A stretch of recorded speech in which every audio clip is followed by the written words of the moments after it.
ಅಧ್ಯಾಯ 53.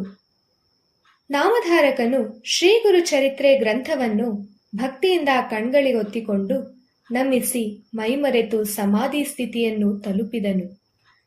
ಸಿದ್ಧಮುನಿಗಳು ಆತನನ್ನು ಆಲಂಗಿಸಿಕೊಂಡು, ಮಗು, ನೀನು ಶ್ರೀಗುರು ಮಹಿಮೆಯನ್ನು ಶ್ರದ್ಧಾವಂತರಿಗೆ ಪ್ರಚಾರಪಡಿಸಬೇಕು. ಶ್ರೀ ಗುರು ಚರಿತ್ರೆಯ ಸಪ್ತಾಹ ವಿಧಿಯನ್ನು ನಿನಗೆ ತಿಳಿಸುವೆ ಎಂದು ಹೇಳಿದರು. ಪಾರಾಯಣ ವಿಧಾನ.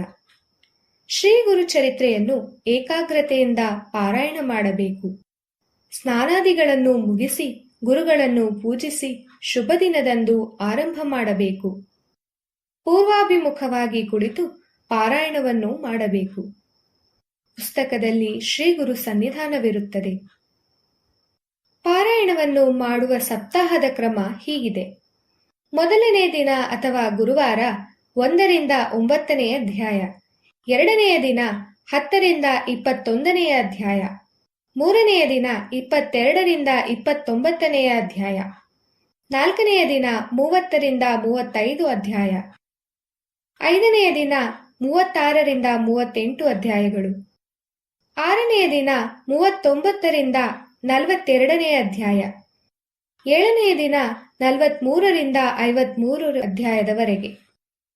ಹೀಗೆ ಪಾರಾಯಣ ಮುಗಿಸಿ ಪ್ರತಿದಿನ ಪೂಜೆ, ಆರತಿ, ನೈವೇದ್ಯ ಸಲ್ಲಿಸಬೇಕು. ಸಪ್ತಾಹ ಮಾಡುವಾಗ 1 ಹೊತ್ತು ಊಟ ಮಾಡಿ ನೆಲದಲ್ಲಿ ಮಲಗಬೇಕು.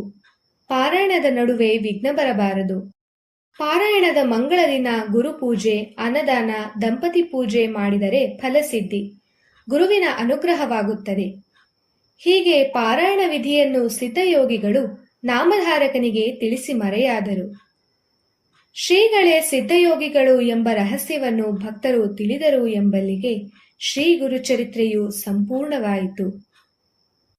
ಭದ್ರಂ ಶುಭಂ ಮಂಗಳಂ. ಸಮಸ್ತ ಲೋಕ ಸುಖಿನೋ ಭವಂತು. ಓಂ ಶಾಂತಿ ಶಾಂತಿ ಶಾಂತಿ.